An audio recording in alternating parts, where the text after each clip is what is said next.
Welcome back to Control the Tide, the podcast where faith and psychology collide to provide clarity, reveal truth, and foster healing. Today, Stone and I want to speak straight to every soul on a topic that has been resonating in my mind and spirit for months: obedience over conformity.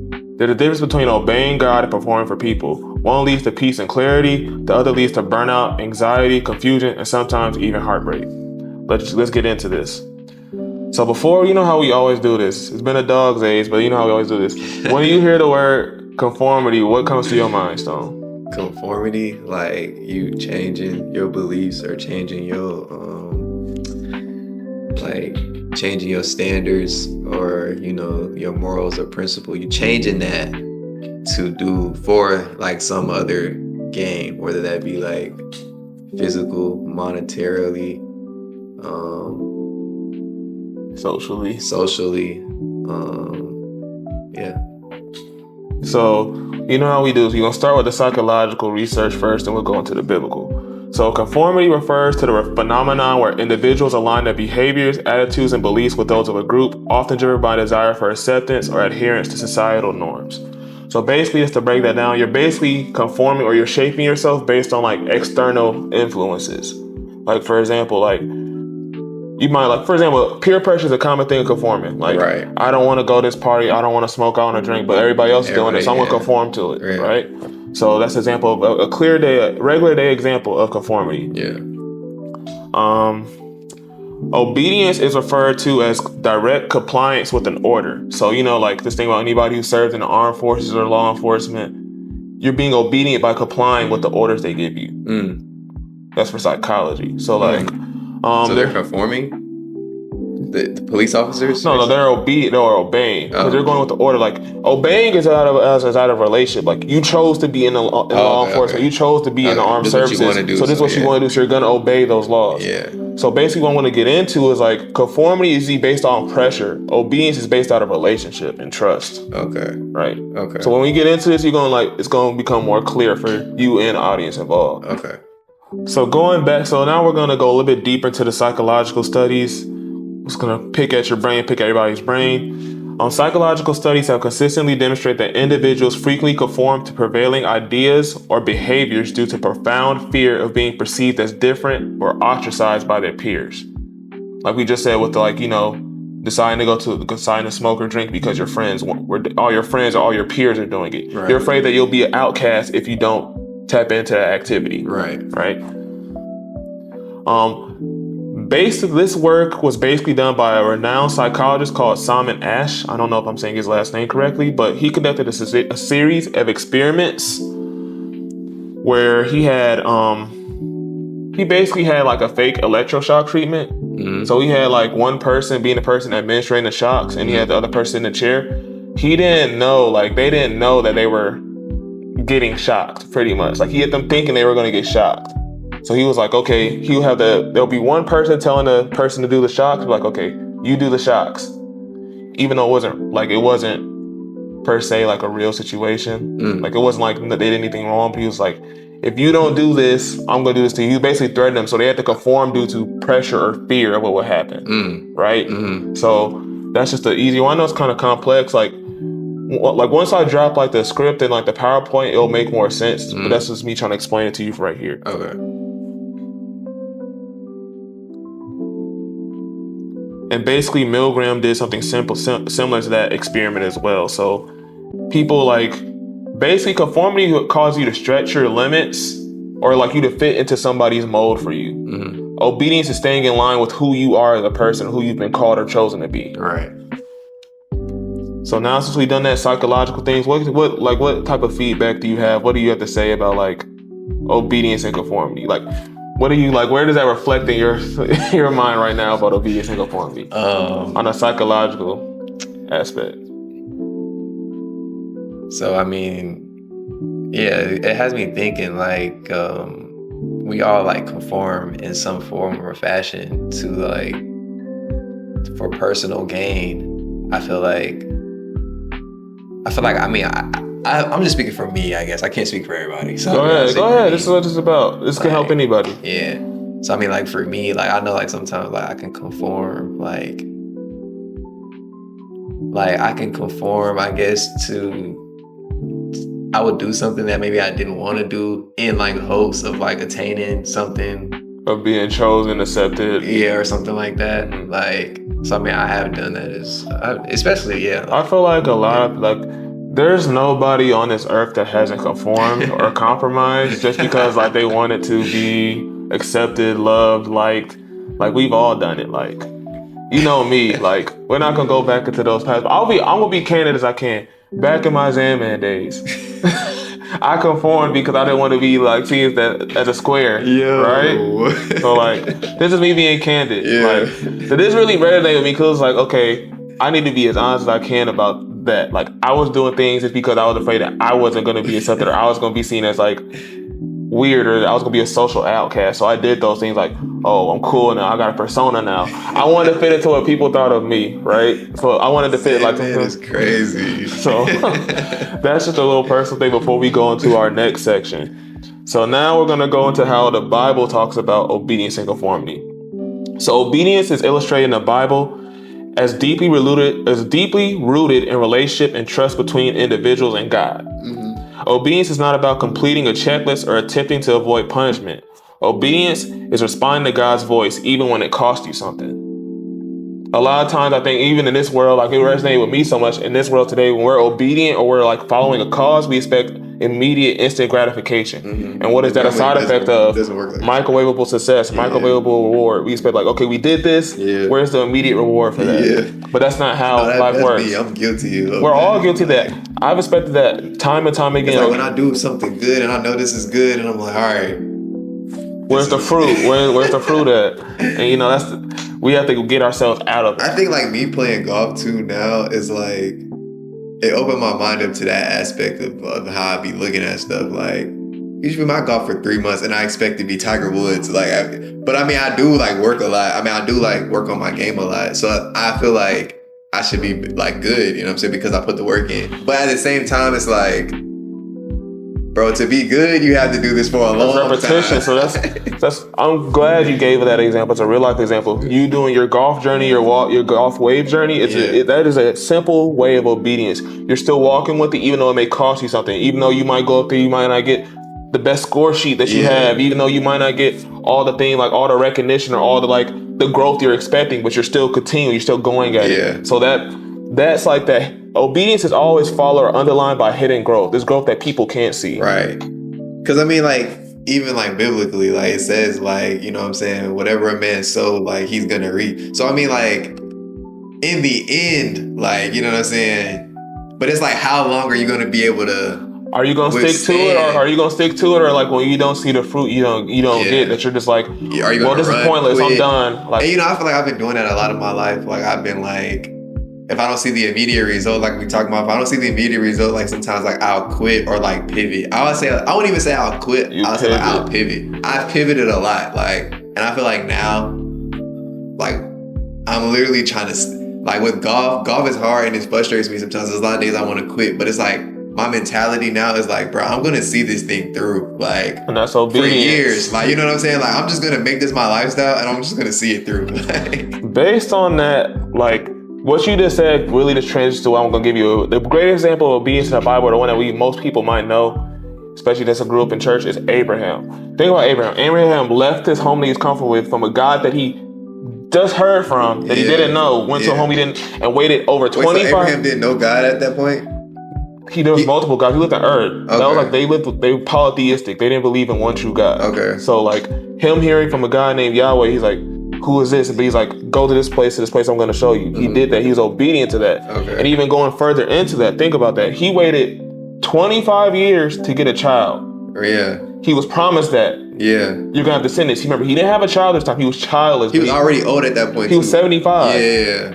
And he was promised a child. So he waited 25 years for that promise. Yeah. Still being obedient. He did make mistakes along the way, but he still repented and turned back. That's also part of obedience. Yeah. Turning back to the right course, readjusting, getting back on that correct course. Like, we're human, so we're going to make mistakes. We're going to like fall short because like we're imperfect people. But it's like just, you know, repenting and like, you know, understanding like where you fall short and like, you know, saying coming to that, like acknowledging it and then turning back to where you need to be. Yeah.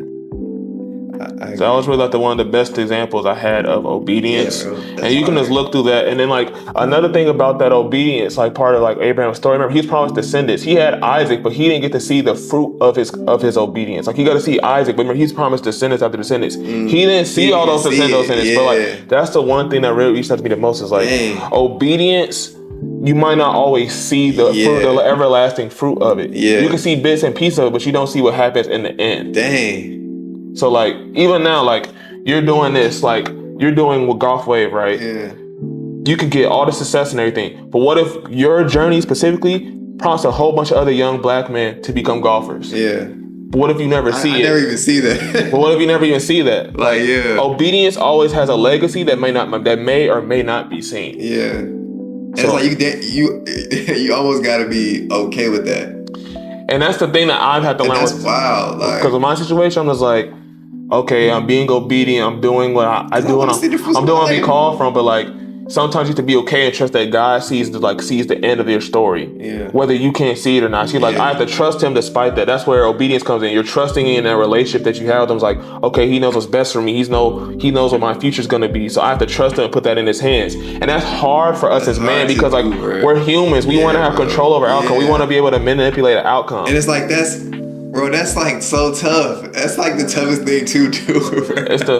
So basically like the way I can think about it now, it's basically like the ultimate trust fall. Like, I'm gonna fall back, and God, are you gonna catch me? That's really what it is. Literally. And like I can say that it's been seen, like even with Abraham's story, you can see that Abraham did a trust fall. Yeah, he made mistakes, but he got back on course, and God fulfilled it. So that's what I want to say about that. Now, that was powerful. Now going to conformity, we can see that conformity. Like we can also see that in the Bible. And this is like for something that a lot of people may not know of, but it was something that I kind of just doing deep research over these past couple months and everything like that. In the book of Judges, the Israelites, right? Those after they got into the promised land, after they got what God gave them, when they first got there, they were very like, they're still being obedient to God's words, but then they conformed to the external pressures around them, like getting involved in like all the sacrifice, all the idolatry, things of that nature. Conformity always puts you in a cycle. Because if you can see in Judges, the way their cycle went was rest. So they were resting in God's promises, being obedient. Rebellion, when they be like the people around them. Retribution means they got punished for that conformity. The people around them took over them. And then they repented. Going back, God sent them someone on to rescue them, a judge to deliver them.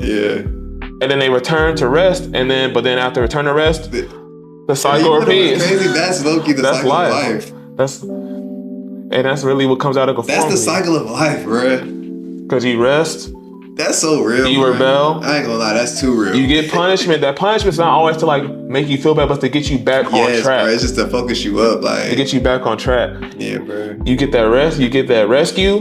Basically, the deliverance that you've been looking for, that prayer you've been praying for. And then you return back to rest. But the problem that we always have is that we don't break the cycle. We go back to rebelling. So I feel like in order to break the cycle, like once we in rest, we gotta stay in rest.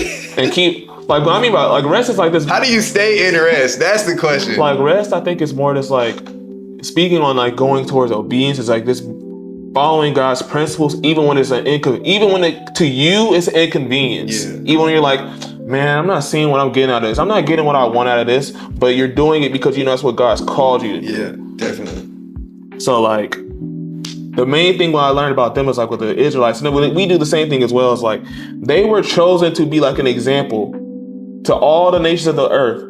But what did they do? They conformed right and got it along with all the other nations of the earth they were supposed to influence. So like, for example, for you have a gift, you have a calling, right? You have the purpose you have to do. Well, are you gonna stand out or are you gonna fit in? Because you're afraid that people like, man, Stone on this type of walk, man. He ain't on nothing for real. Like, are you gonna stand 10 toes or are you gonna fold? Yeah, I'm gonna stand 10 toes because I don't care what people do, and I'm gonna just do me. The main thing that really stood out too, that was always said in the book of Judges, was like, they did whatever, every man did what was right in his own eyes. There was no king in Israel. So what that means is that those two terms mean something very important.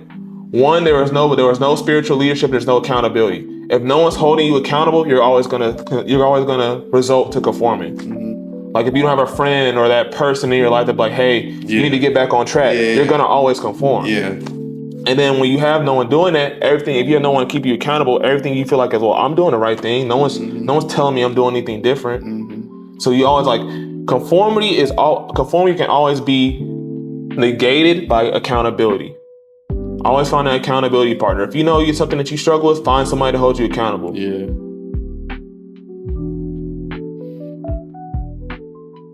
And I feel like with the world too, just right now, conformity, we everybody conforms like to something that they really know is not that great for them. This is because people deal with a lot of loneliness and a lot of other things, so they won't want to be alone. Yeah, I feel like it's just a lot of like, it's just a lot, bro. Life is hard, bro. This is not easy, bro. This is not. But that's where obedience really comes in. Like, am I gonna stick to it, or am I gonna like give up? Like, it's a really important thing that I really think that we can all like take a very valuable life lesson from. Yeah. The end on this section, just before we go to other things, like I want everybody to listen to this. The key difference between obedience and conformity is that obedience flows from identity, while conformity flows from insecurity. When you're not secure in yourself, you'll do anything just to fit in. But when you're obedient, you know who you are. You're firmly rooted in who you are. So no matter what comes, no matter who comes or who goes, you're gonna stay true to who you are. Yeah. Dang, I think that's so real, bro. I think, wow, that's almost too real to even talk about. Like, I'm saying, like, when I'm reading this, like, bro, I'm gonna be honest, y'all. I'm in tears because, like, bro, like, I've conformed so many times again. This for me is because, like, I go out of insecurity instead of basing myself off of who God has called me to be, who I know I am, and all these things. And I feel like that really hits you hard because you're just like, dang, like, you know how like there's that game that's called like Among Us? I'm an imposter for real. Like that's how I really feel. Like I'm being like conforming to things that like out of fear, out of pressure. I'm like, I'm an imposter. I'm not being who I am. I'm being what people think I need to be. Yeah. So it's like, that really hit me hard. Now we can go into where we confuse the two. And this is we'll do some familiar scenarios. For example, for like me as a believer, as anybody else who's watching this who's a believer, you could consistently attend church every week and still be conforming to a life of sin, unhealthy habits, and behaviors. You continue doing these things because you are afraid of how your friends, social media followers, or strangers might view you instead of surrendering your heart to God. So for example, like I could be going to church, like I've done this, I've been guilty of this. I've gone to church every day and I still might be doing all these things in my closet, all these things that I shouldn't be doing. And then like, I'm afraid of like, of changing from that. Cause I'm like, what will my partner think of me? What will my friends think of me if I change and clean my life up and surrender my life to God? Or if even you're not surrendering your life to God, for people who don't believe in Christ yet, but hopefully you come to that decision, you're not walking on a straight and narrow path. You want to go on the road that's wide to destruction. Because it's the cool thing to do. It's the popular thing to do. Like we all are guilty of that. We've all done that, right? And then another thing is you can claim to forgive someone, but your motive indicates whether you are being obedient or conforming. If you forgive to keep the peace, that is conformity, which means like it's not a true inner heart change. You're just doing it because I don't want no beef with anybody. I'm gonna forgive them anyway. However, if you forgive due to God's Spirit transforming you from the inside to the outside, that is obedience. Because God tells you you're going to obey people because He obeyed you, He forgave you, that is obedience. Forgiving others because He forgave you first for all the things you've done. Yeah. I'm not speaking from a textbook, I'm speaking from experience. This has been something I've been going through for months. Even, it really registered me these months, but before that, there's something that we all dealt with our whole lives, obedience over conformity. Literally, this is like a life. It's a life lesson. A lifetime of lessons. Basically, like I'm about to go into my section, my experience with that, of how God isn't just, like for me in this season, God has used my life as an experience or the testimony to tell others about obedience over conformity. Now, this is where we get to the nitty gritty. This is where we get to the nitty gritty, y'all. This is my experience with obedience versus conformity. So not too long ago, I faced a dilemma in my life. I was in a situation where I was in love with someone that I desired a future with, but however, I had a role in someone's life that I believe that God had gave to me. The tension came when both those two parts of my life clashed. I was given an ultimatum, conforming to what was meant to maintain that relationship or obeying what I knew in my spirit was God's calling for me, to be a father figure to the fatherless and a mentor to the mentorless. I wrestled with my decision. ultimately bring it before God. It was not a simple choice, nor was it one I wanted to make. My heart desired one thing, but my spirit was being drawn to another. I could either shrink myself to fit someone else's mold or embrace the person God intended me to be. This situation has taught me and continues to teach me valuable lessons. One key lesson I learned is that conformity preserves comfort and fosters stagnation, while obedience preserves calling and promotes growth.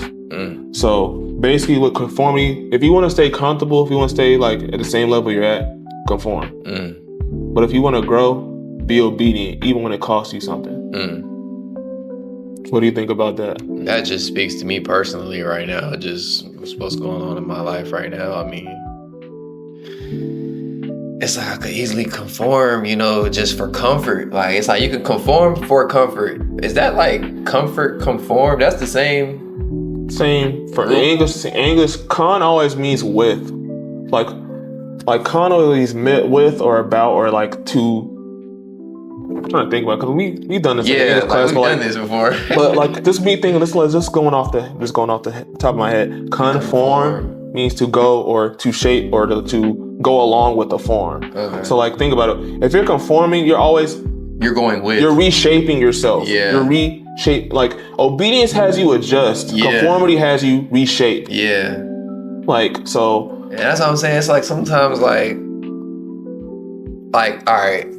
For example, like let's say like you were dating, right? Like let's say you were dating. And like when you're dating, I feel like you should have multiple candidates. And I know this sounds crazy, but like you should have multiple candidates because if you only have one candidate, you will conform. And this is a fact, bro. If you only have one candidate, you will conform because like, all right, this candidate might have 5 out of the 10 things that you require, you know what I'm saying? Or that you will want like out of your partner, right? But because like she's pretty or you like her and she has 5 of those things, like you're willing to shape yourself or shrink yourself to fit what they want you to be. And negate all the other 5 things that you want. Now, granted, what if those 5 things are, you know what I'm saying? Non-negotiables. Well, okay, we could go off on that. So like, I feel like that's the kind of problem with this even like love nowadays. Like, I'm not saying that everything has to be perfect, but like if you're really trying to move into like that covenant relationship or anything like that, no one's gonna fulfill all your conditions because you're not gonna really truly love somebody if they meet all your conditions. Like you can't like. So basically you're saying at some point you're gonna conform. You're not gonna conform, but you can learn to adjust. Cause like, let's get my mom and dad, for example. Like, my mom always says this about me, mom and dad. She'll the same things I don't like about your dad, or I dislike about your dad, same reasons I love him. That's unconditional love. Yeah, type shit. Yeah. If you're conditioning, like, they have to fit this exact mold, they have to be this exact person, or not. Yeah. But it's like, if you meet that, I'm gonna be honest. Like I haven't met a person who's met someone who's a perfect match. They're gonna get bored of that. You're gonna do something. You're gonna do stuff to self-sabotage. That's definitely a fact. I mean, like, yeah, you're never gonna get like a 1-to-1. Yeah, you're never gonna. I mean, I don't know. Some people might. Some people might, but let's be honest. When you look underneath like the rose-tinted glass, if you take out the rose-tinted glasses, you'll see that there's some stuff that you don't like. Yeah. But it's usually like a lot of times what happens in our these relationships, we conform because we're like, for me personally, I conform because I was afraid of being alone. I just wanted to be chosen and accepted.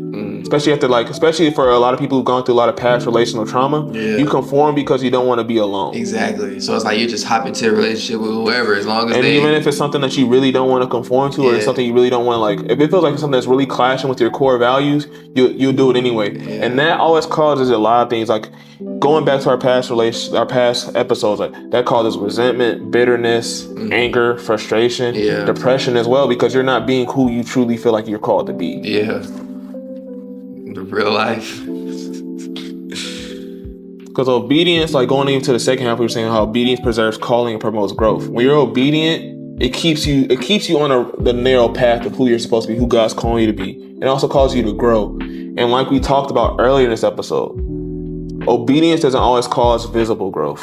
Obedience causes roots to be planted. Obedience starts with a seed and then it grows roots. And like we even said with Abraham, not all the time that fruit is always seen in your lifetime. Yeah. It could be seen in someone else's lifetime. But what does that become? Legacy. Legacy, exactly. So at the end, that's what you want. You know what I'm saying? Like, you don't want to leave here and not have any impact. Like,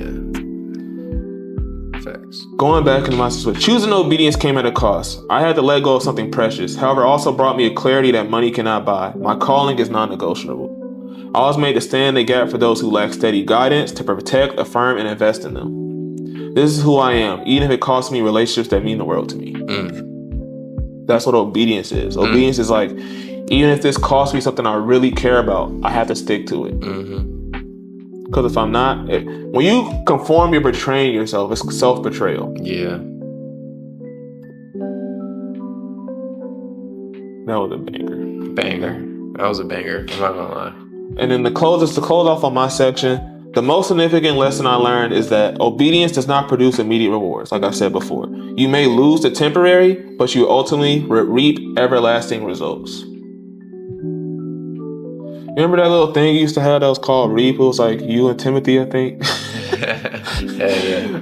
I feel like, well, even when you said that back then, The like Reaper. a long time ago, like I still want to like revamp that, like, so let's kind of keep that on the low.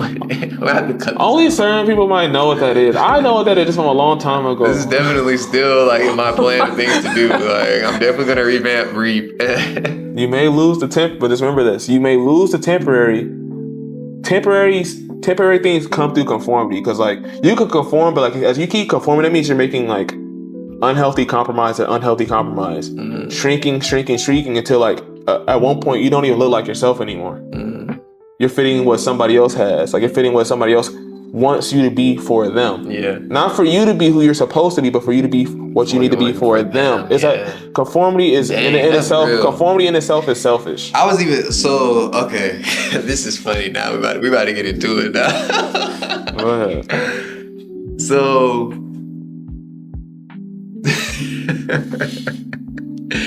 they say like dating is like a humiliation ritual. Because like as a man, like you're literally emasculating yourself like for a woman. So like, cause a woman wants you to do certain things like in order to like get her, right? Like she wants you to like treat her nice, you know what I'm saying? Take her out, you know, buy her flowers, you know, buy her gifts, shower her, treat her, you know, be there for her emotionally and all that type of shit.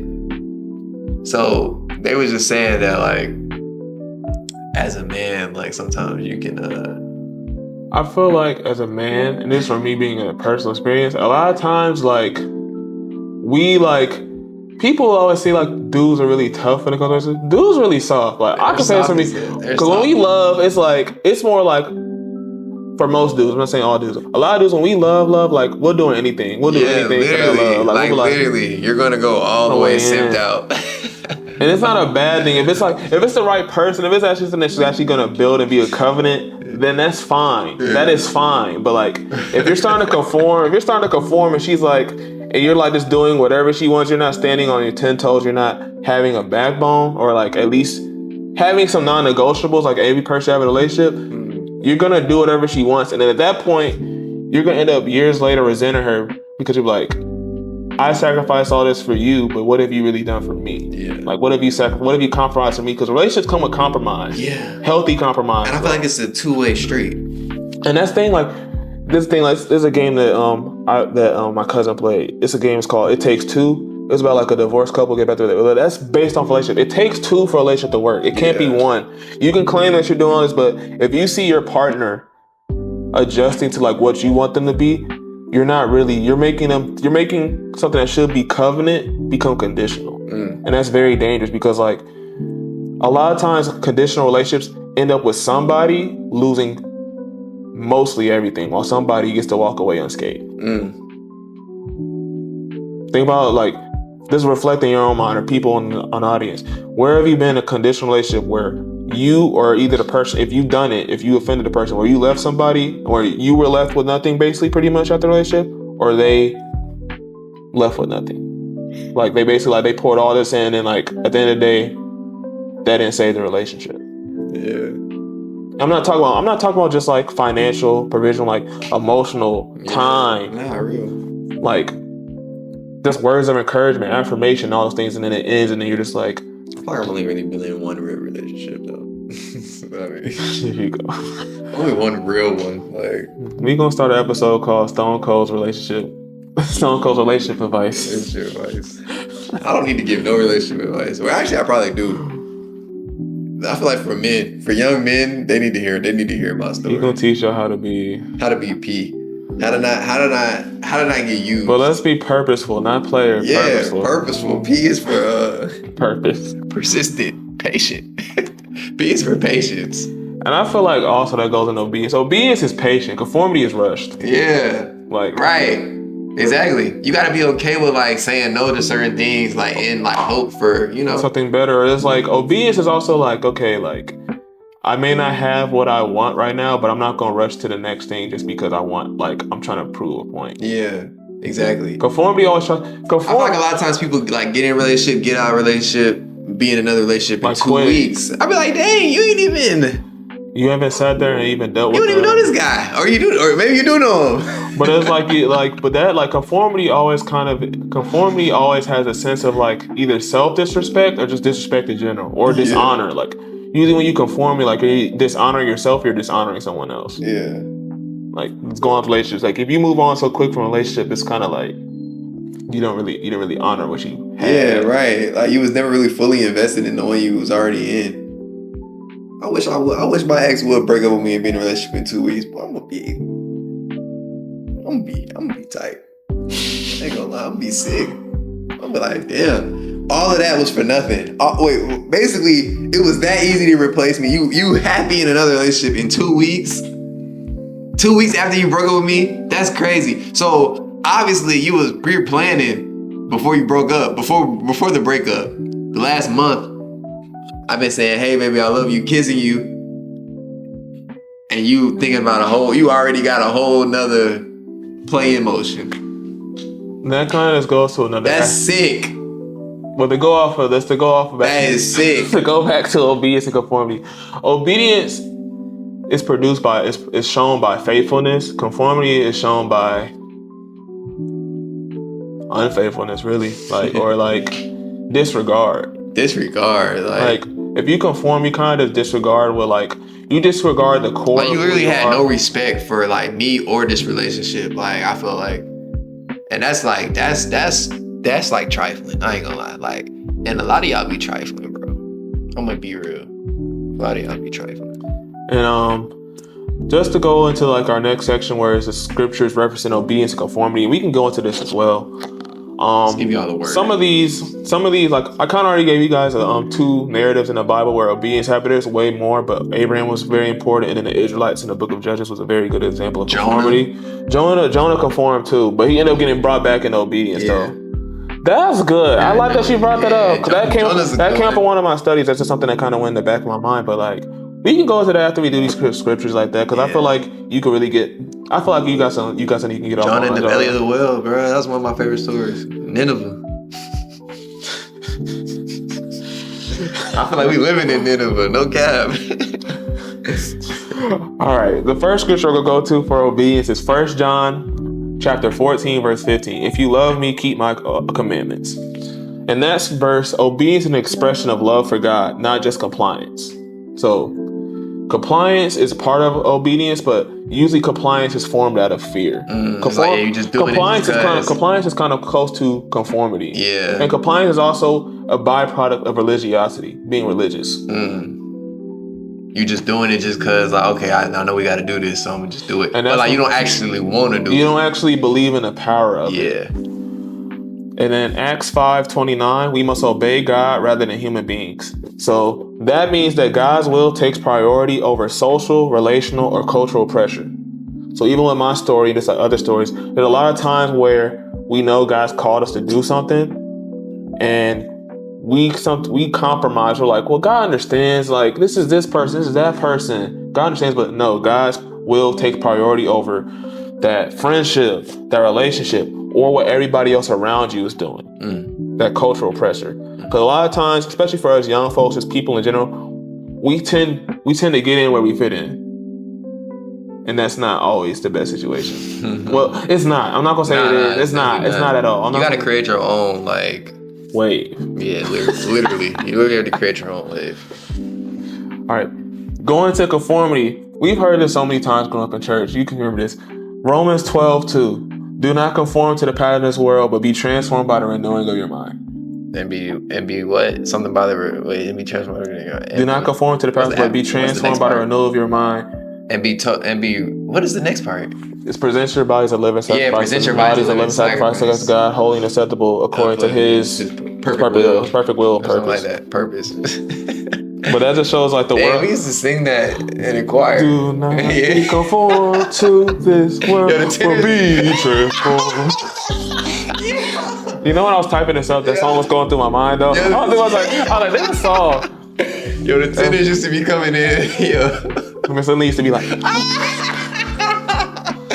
that is funny, yo. But we used to love that part though. They used to try to act like that was the best part. Try to act like we had bass in our voice when we really did it back then. Super young, like, yo.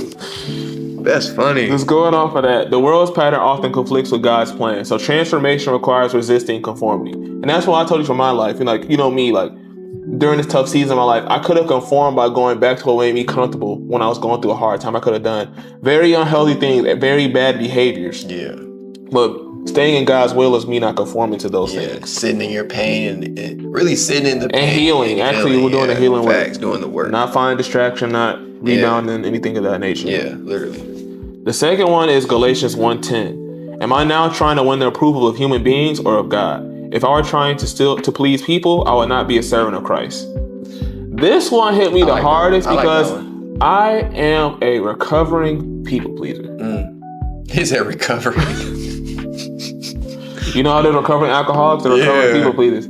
I have learned that if my no means no, let it mean no. If my yes means yes, then let it mean yes. Yeah. And am I doing it just to win their approval? When their approval can come and go at the drop of a hat.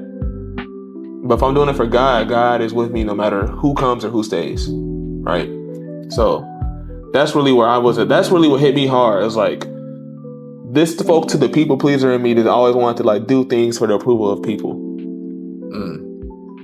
What do you think about those verses? Drop some stones. We need a stone cold knowledge. Knowledge drop. Go back to the Galatians one. Yeah, like I feel like that's what I was gonna say. Like, I feel like a lot of times like we care what other people think about us, and like for me, essentially, like I be caring like about my public perception sometimes, like, and what I'm like understanding now is like none of that even really matters, bro. Like what people think of you or how they perceive you or like what they say about you, like that really doesn't matter because like in the end, nobody really knows anything. So like even if they say positive things about you, like that could be cap, like.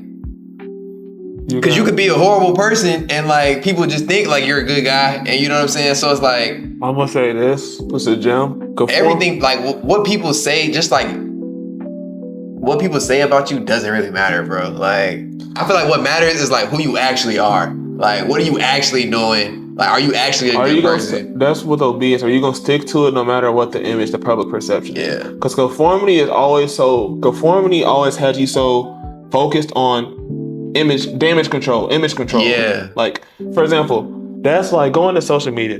Why do you want to like, not saying everybody does, but why do you want to have this, like you could be having the worst relationship behind closed doors, but you're going to post that, y'all are smiling, y'all are holding each other. At the end of the day, it's because you want people to see that and you want people to approve of that. Yeah. You're looking for the approval of man, like, look at us, our relationship is that perfect. Not saying that there's nothing wrong with that, but like, always check your heart posture. We talked about this multiple episodes in the past. Always check your heart posture when you're doing something. Are you doing this for the approval of man? Yeah. Or are you doing it for God? Or are you doing it to stick to your core values? Yeah. And I think like that's really the question. Like, are you doing this because you want people to perceive you a certain way, or want people to, or are you just doing this like just because you feel like you need to do this?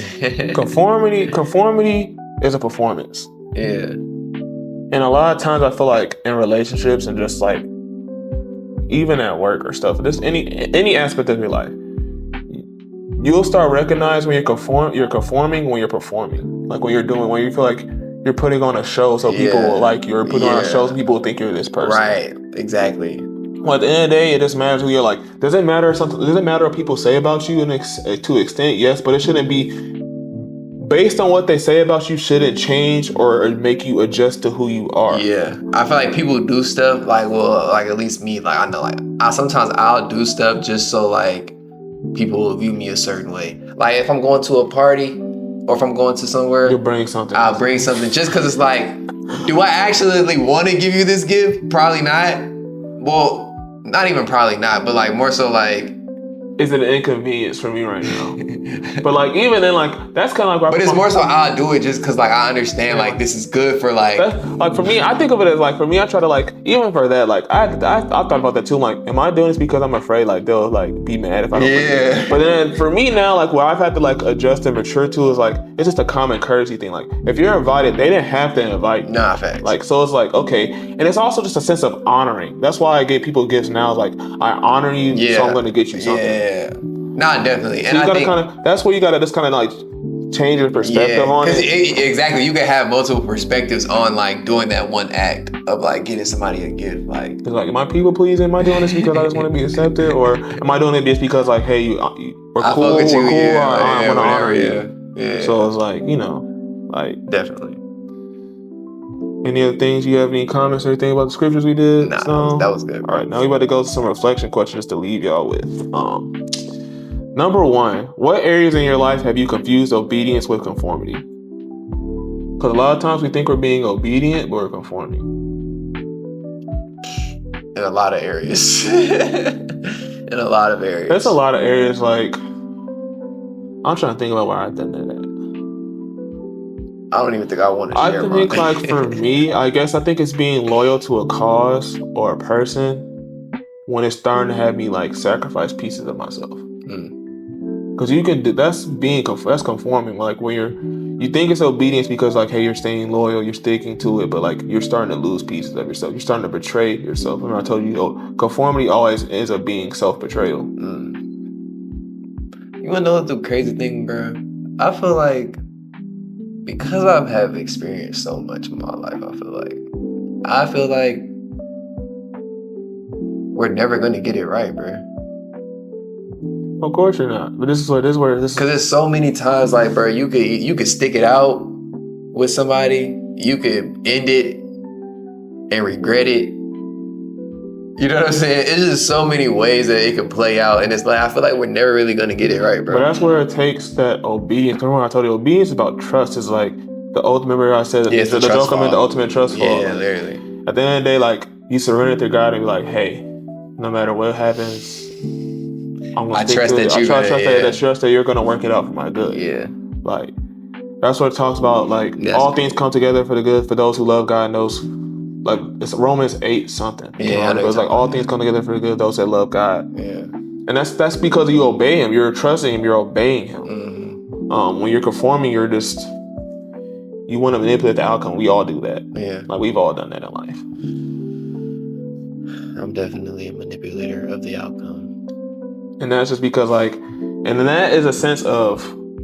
And that's something. Remember we talked about that faith, really. Lack and pride. Yeah. Remember we had that big pride episode when we really was like getting into it. Like conformity is also out of a sense of a lack of pride, or also because of pride too. Like it could be either or. Yeah. Like for example, like I'm gonna conform to what you want me. I'm gonna conform to what they want me to be because I don't know who I am. That's easy. Conformity usually is based off of a sense of a lack of worth, a lack of self-worth. Like I don't know who I am, but I'm gonna base my worth off of what they say about me, about what I do for them, and what role I fulfill. Yeah. But this for me personally, this is gonna be deep for me because like for me in my past, I've always tried to be a fixer, a redeemer, a savior, a healer. Yeah. What all roles did that sound that belongs to? God, Jesus Christ. And what was I doing by trying to do those things? Be God. And it wasn't even like me blatantly trying to do it, just me seeing situations that only God can solve, only God can fix. So this is me having to learn to be obedient. And like I was talking about me learning how to do unhealthy things. Like next time I'm in a situation, I can pray for them, but I'm not going to overextend because that's only something that God can do in their life. Yeah, facts. So like that was a big thing. And then, are you sacrificing your truth to stay liked, chosen, or accepted? Because a lot of times we all do that. Mm-hmm. You'll do something that you really don't feel comfortable, that you know in the bottom of your heart, like, I don't feel comfortable doing this, but I'm just doing it so I can feel like someone chose me, or I'm accepted and I'm liked. If you're obedient, people will be drawn to who you are truly. Conforming, like it says, performance. You're putting on a mask, a facade. People get drawn to that, but then, like, at the end of the day, a lot of times people that conform, they usually end up not having any authentic or genuine relationships. So, like, where's the line? Like, where do you draw the line at of, like, what I'm willing to accept, or like what I'm willing to conform to for this person? Like I said before, or is it like, if I'm being obedient to the calling and it's like there's a list of requirements, like, does every checklist need to be checked off? Remember, obedience isn't a checklist you need to fulfill. This is not. That's what I said earlier in the episode, like we first talked about obedience on biblical. It's not fulfilling a checklist, not checking a box. For example, a lot of times, like, even with me being like, when I was like being like young in the church, I was like, I went to church, I'm being obedient to God. I'm serving, I'm being obedient to God. That's not being obedient. That's me trying to conform to God. God doesn't call me to conform. God calls me to obey. Okay. So, like, to put it in a real life sense, if you feel like a constant discomfort or dissonance, meaning a clash, when you're doing something, it's most likely you're conforming. Because, like I told you with my situation, there was a constant dissonance about what I was doing compared to what the situation I was in. When you truly feel that dissonance, you're going to always feel uncomfortable. No matter what reassurance comes to you, no matter what assurance you give to somebody, you're going to always feel uncomfortable. Because that's where I learned, where God showed me. So you're going to feel the discomfort. You're going to feel the discomfort. You're going to feel the discomfort, and if you choose to keep going, then that's when, like, you're conforming. You're conforming. Because, like, obedience is also uncomfortable, but obedience at the end of the day, it's gonna feel better. It's gonna feel better as you keep going through it. Conformity. It's all about feeling. It's gonna feel better. It's gonna feel better, and you're gonna start. You may not see the like immediate results, but you're gonna realize, like, oh, I was obedient. So, like, the roots that I have in me now are deeper than what conformity is. Always shallow ground. Yeah. Like, you can throw a seed on the shallow ground, it'll sprout up for a time. Yeah. But when conflict or when adversity comes, it's gonna wither away. Yeah. And that's just like, you know how they say a house divided against itself cannot stand. Yeah. If y'all are conforming to two different ideals, if y'all are both conforming to one ideal, the house is gonna fall. Right. And even let's in the Bible too, like, you know, say like they one person built their house on the sand. Whatever you build your foundation on, if it's built on obedience, it's gonna last. It's gonna take the time. It's gonna last the arguments, the disagreements and stuff like that. But if you're conforming, it's gonna be like, okay, one argument, no matter how small or minute it is, let's just conformity results in ultimatums. And this is me saying, it's like, I've been given ultimatums. If you're ever given an ultimatum, that's basically you being told conform. Yeah. Do this or this. Get right or get left. So it's like, you know, you have to always kind of think about that, because, like, when you're really being obedient, or like if you're just operating, like, just go into relationships. If you're operating in love, true love, you're just like, okay, I may not like this about you, but how can we work through this together? Can we work through this? If it's conditional love, aka performance, it's gonna be, okay, well, you didn't do this the way I wanted to, the exact way I wanted to, or even close to how I wanted to, so I'm gonna dip off. So always just keep that in mind. So we're going to do something new that I'm going to start trying to implement, going off of that. Well, actually, before we do that, I've said this time and time again, but I just want to leave you guys with a quote. It's a quote that I came up with. Obedience will cost you something. However, conformity will cost you everything. That's deep. There's always a price you're going to pay for doing one or the other, but would you rather lose something or everything? Yeah. Because conformity will cause you to lose everything. Because conformity is more of like, it damages you on all levels: spiritually, emotionally, mentally, physically. Obedience always ends with restoration. Conformity ends with devastation. That's deep. So yeah, that's what I learned from all that. It was a lot, took a lot. But let's close and then we're gonna go to a little prayer that I put up.